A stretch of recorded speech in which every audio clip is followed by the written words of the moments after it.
Hi viewers, this is मेरे बाहा Imran and you are watching my YouTube channel.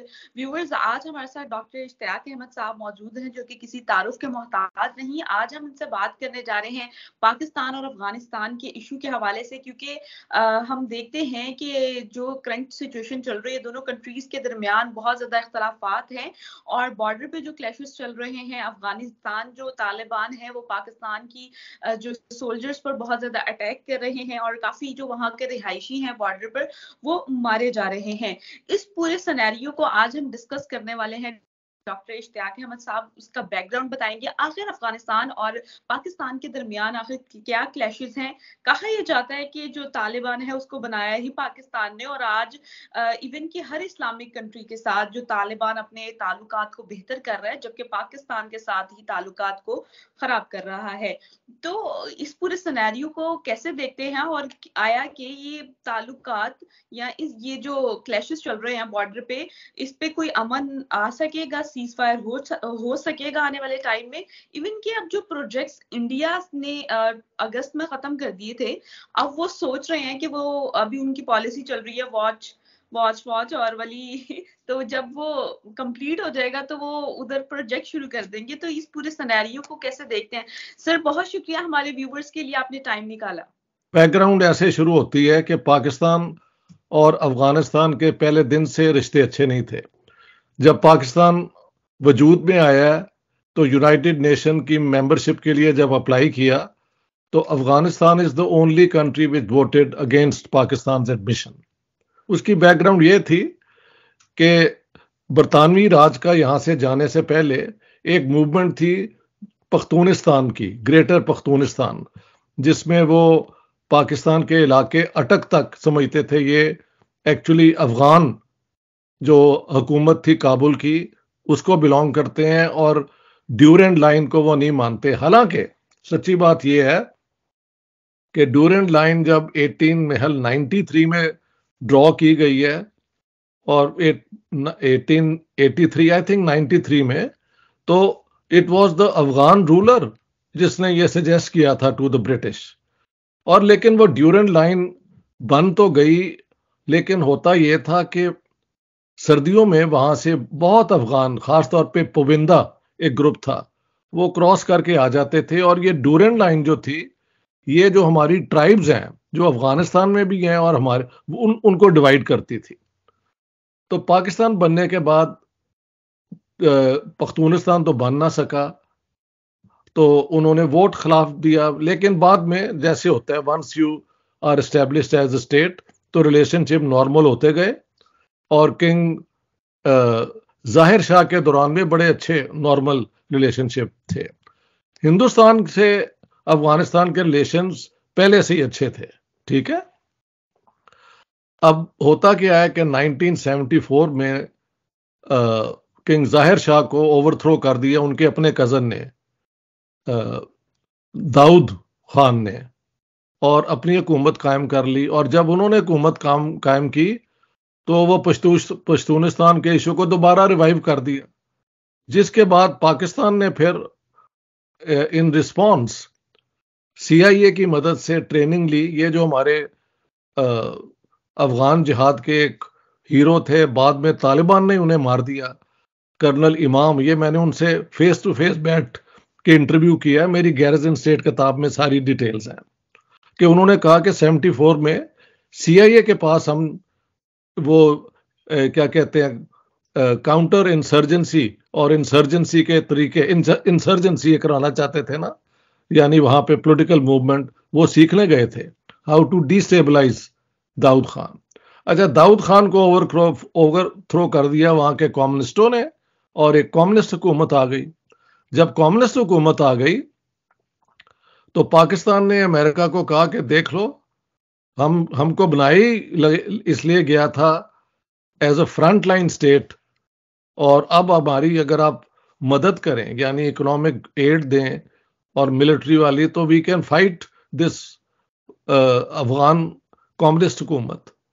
तो पाकिस्तान को 1979 से वो पैसे मिलने शुरू हो गए और बहुत डॉलर्स ही आए, कहते हैं बोरियों में भर के आया करते थे, साथ साथ वेपन भी बहुत आ गए।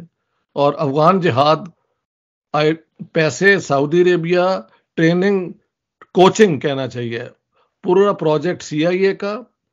जो बरतानवी ऑफिसर जो एक जमाने में अफगानिस्तान में काम कर चुके थे, उनको वापस रिटायरमेंट से बुलाया गया इस सारे ऑपरेशन को करने के लिए। उस दौरान फिर 79 से लेके 89 तक वो जंग चली, बड़ी घमसान की। सोवियत यूनियन की आर्मी और अफगान कम्युनिस्टों को फिर आखिर में हारना पड़ा। और वहां पे जब सोवियत यूनियन विड्रॉ कर गया तो अमेरिका ने भी अपने आप को विड्रॉ कर लिया, ये भी तो है ना साथ। इसके बाद अफगानिस्तान में काबुल में अब हुकूमत किसकी हो, तो फिर नॉर्दर्न अलायंस के लोग बने जो कि अक्सर पख्तून नहीं थे। उनमें क्या कहते हैं यार, ताजिक और उज़्बेक और इस किस्म के और लोग थे। साउथ में पख्तूनों का ग्रुप बन गया, तो एक सिविल वॉर हुई जिसमें पाकिस्तान ये पख्तूनों के साथ था और उसके अंदर कई हमारे जो वो एक्सट्रीमिस्ट बंदे थे, इंक्लूडिंग ये जो होते हैं हक्कानी ग्रुप और क्या नाम था, हिकमत यार, ये सारों को हमने सपोर्ट किया। तो उस सिविल वॉर में इतना कत्लेआम हुआ कि जो पहले 10 सालों में हुआ था ना, उसको भी एक्सीड कर दिया। India was supporting the northern alliance, हम सदर्न अलायंस, ठीक है। इस दौरान अमेरिकन ट्रेनिंग, सऊदी पैसा और पाकिस्तानी फैसिलिटीज से पहले हुआ करते थे 300-400 मदरसे, वो 20,000 हो गए। उसमें जो लोग ट्रेन हुए, पख्तून भी, अफगान भी थे, हमारे पख्तून भी थे और पंजाबी पंजूबी भी कुछ होंगे जो सारे जिहाद के लिए निकले थे। वो उन्हें कहा गया तालिबान। तो 1974 में उन्होंने, जब ये सिविल वॉर हो रही थी, तो निकल के एडवांस जब किया तो उनको कामयाबी हुई और जहां जहां उन्होंने हुकूमत बनाई वहां पे इनिशियली उन्होंने अमन भी कायम कर दिया। तो तालिबान पावर में आए जब, क्योंकि पाकिस्तान में ये ट्रेन हुए थे मदरसों में, तो पाकिस्तान ने समझा कि ये हमारे ही हैं। और सिर्फ पाकिस्तान ने, सऊदी अरेबिया ने और UAE ने रिकॉग्नाइज किया था तालिबान को, किसी और ने नहीं किया। और इन तालिबान ने फॉर नॉर्दर्न अलायंस को हरा दिया, हाँ जी, और ये हुकूमत में आ गए। लेकिन हुआ क्या कि इन्होंने अरब जो थे फाइटर्स, मुजाहिदीन, वो वहां ही रहे और अलकायदा उनकी तंजीम बनी।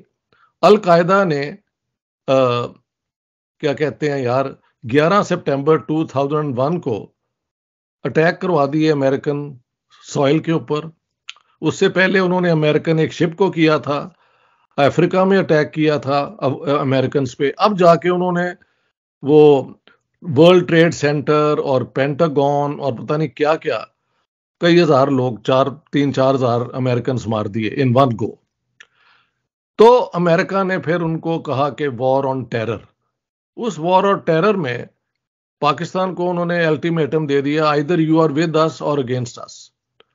तो प्रेसिडेंट मुशर्रफ ने अपने कमांडर से बात की, भी हम अगर ये अटैक होता है कितनी देर तक रेजिस्ट कर सकेंगे। उन्होंने कहा जी ओनली 6 डेज। तो उन्होंने रियलाइज कर लिया कि there is no way you can fight the American अगर वो अटैक करते हैं। और मुझे याद है 7 अक्टूबर को 2001 को अमेरिकन नेवी जो है पूरी ये इंडियन ओशन और अरेबियन वो सी में थी, क्योंकि I was flying from Stockholm to Delhi, तो मैंने सारा देखा है। 8 अक्टूबर को उन्होंने हमला फिर जबरदस्त किया काबुल पे, मिसाइलों के जरिए और ये जरिए और वो जरिए, और मुशर्रफ ने वॉर ऑन टेरर ज्वाइन कर ली। जब वॉर ऑन टेरर कर ली तो अच्छा, उस अटैक में फिर अमेरिकन ने उन्हें वहां से निकाल दिया तालिबान को। तो सारे तालिबान कुछ अफगानिस्तान में इधर उधर हो गए, अक्सर जो हैं वो पाकिस्तान आके उन्होंने पनाह ले ली। This happened in 2001। ठीक है, नवंबर तक ये आ चुके थे क्वेटा में, पेशावर में, ये उनके गढ़ बन गए। ठीक है। अच्छा, जब ये तालिबान थे ना 96 से लेके 2001 तक इन पावर इन काबुल, पाकिस्तान ने बड़ी कोशिश की कि तालिबान मान जाए कि ये ड्यूरन लाइन जो है ये इंटरनेशनल बॉर्डर है, हालांकि पाले हुए पाकिस्तान के थे। दे डिड नॉट एग्री, तब भी नहीं एग्री किया।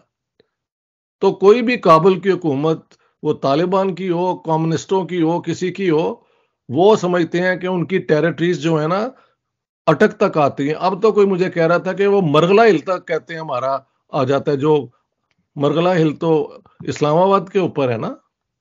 बिल्कुल। तो ये है बैकग्राउंड। और उसके बाद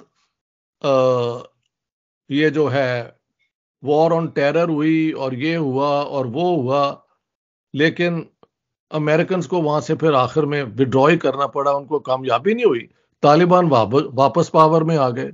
अच्छा, इस दौरान उनके पावर में आने से पहले, ये तो 1-2 साल पहले ही आए हैं ना, एक ग्रुप बन गया था तहरीक तालिबान पाकिस्तान। वो उनका टारगेट था कि ये जो मुशर्रफ और इनके लोगों ने वॉर ऑन टेरर में हिस्सा लिया है, हम पाकिस्तान में अब टेररिज्म करेंगे। तो वो मुझे याद है, टेररिज्म बहुत हुई। मेहल 2001-2-3 में खास तौर पे वो श्रीलंकन क्रिकेट टीम पे भी इन्होंने अटैक कर दिया, और FIA का जो दफ्तर था लाहौर के अंदर, फेडरल इन्वेस्टिगेशन एजेंसी, उसको भी उड़ा दिया। और हाई कोर्ट के पास कोई फंक्शन था, पुलिस वालों को भी मार दिया। बाजारों में भी बम उन्होंने चलाए। उन्होंने सुसाइड बॉम्बर भी तैयार किए, जो हर जगह उन्होंने अपना पाकिस्तानियों के खून बहाए। हाँ जी। तो सर ये तो हमने अपने खुद ही तैयार करके, मैं यही कह रहा हूँ, ये तैयार, ये बलाएं हमारी तैयार है ना, ये तुम्हें मैंने तो कह दी है, ये बलाएं तैयार ही हमारी हुई हुई है।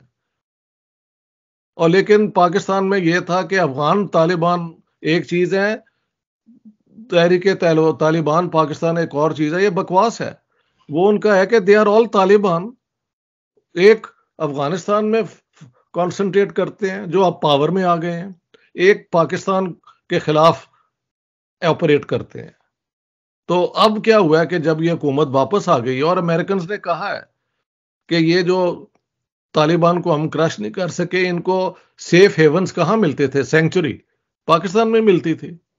तो American are very upset with Pakistan. लेकिन अब इन्होंने जाते जाते, अब जब दोबारा उनकी हुकूमत आ गई और बात नहीं थी बन रही, वो तालिबान मानते नहीं हमारी बात, हाँ जी, हुकूमत जो है, तो इन्होंने वो क्या कहते हैं, इंफॉर्मेशन अमेरिकन को दे दी।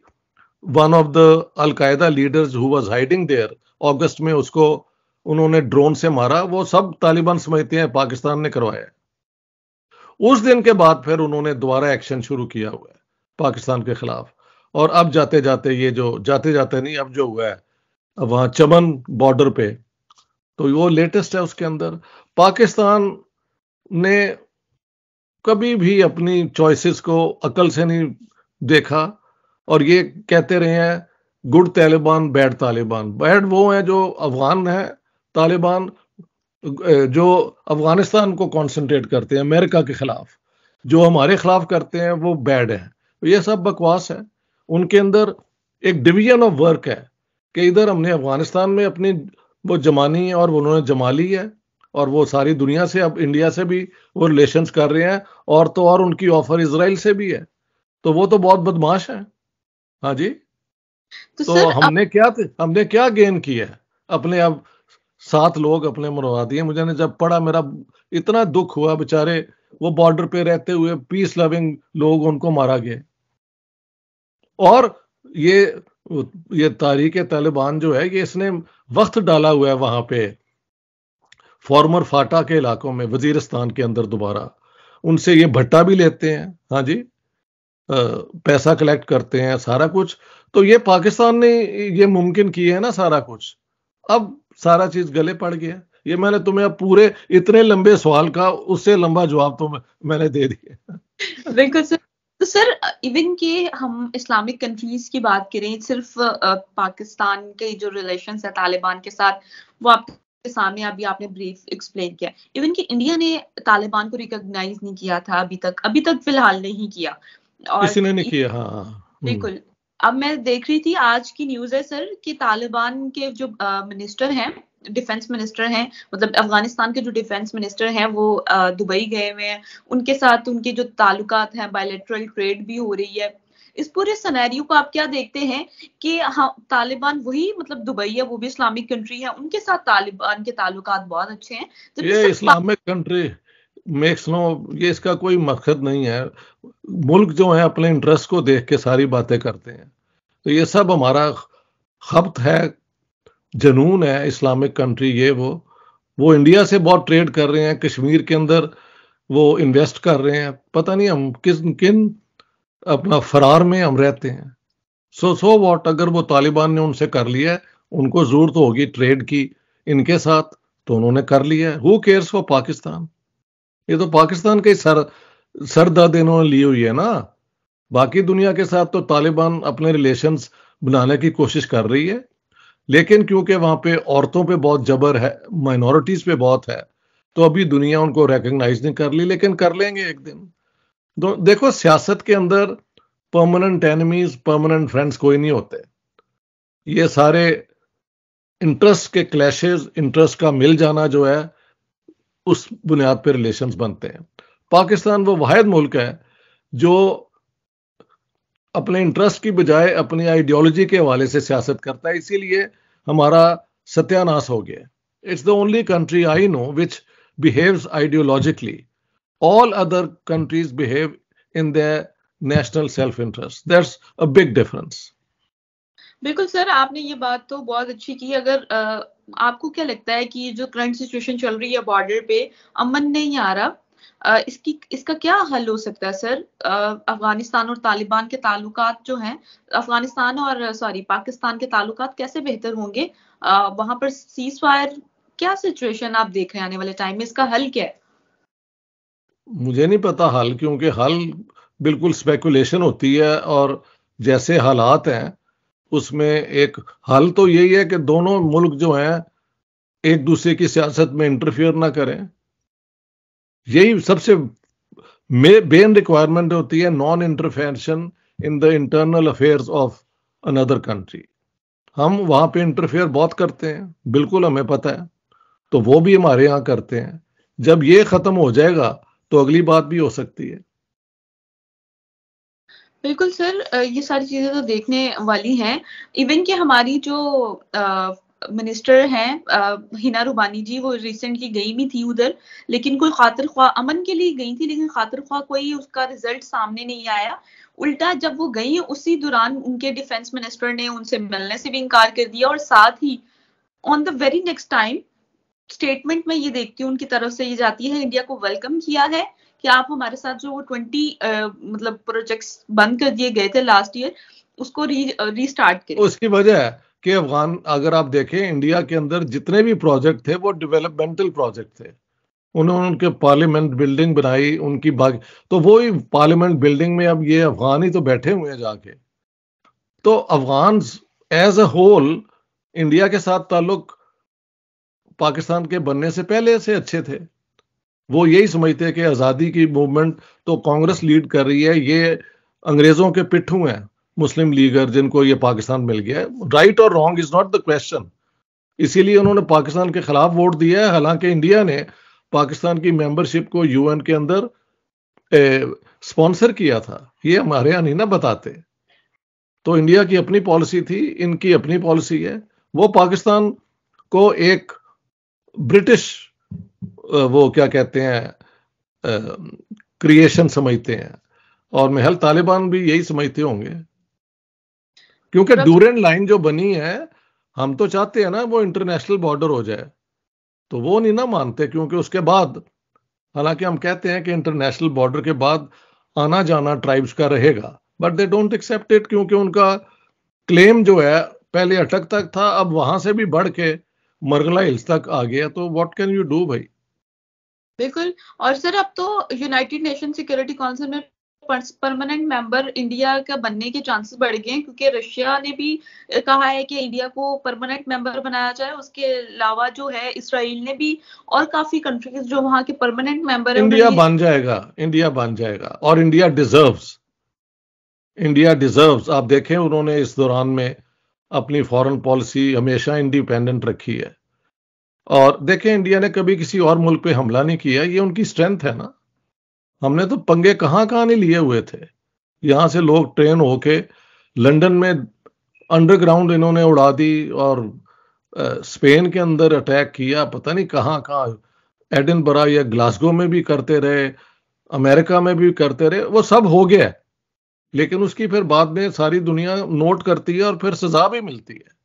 सजा ये है कि अब आप जीरो हुए हैं। तो ये असल में एक लैक ऑफ विजन था 47 ऑनवर्ड्स कि ये किसके लिए मुल्क बनाया गया है। बनाया तो अंग्रेजों ने ये था कि ये एक मुसलमानों की फनेटिक स्टेट बनाओ जो सोवियत यूनियन और कम्युनिज्म को यहां पे आने से रोके। और उसी प्रोजेक्ट को फिर बाद में अमेरिकन ने परसू किया, और अफगान जिहाद पाकिस्तान के जरिए करवाया। उनका जिहाद, एक सोल्जर उनका नहीं मारा गया, उन्होंने सिर्फ पैसे दिए और हथियार दिए। सोल्जर्स हमारे मारे गए और अफगान मारे गए, उसमें वो अमेरिकन कामयाब हो गए। इन्होंने सोचा कि हमने अगर सोवियत यूनियन को हरा दिया तो हम तो अमेरिका को भी हरा देते हैं, पागल है ना। तो अलकायदा ने जाके वो बम वहां चला दिए, और फिर हमारे पीछे आए, इनके पीछे।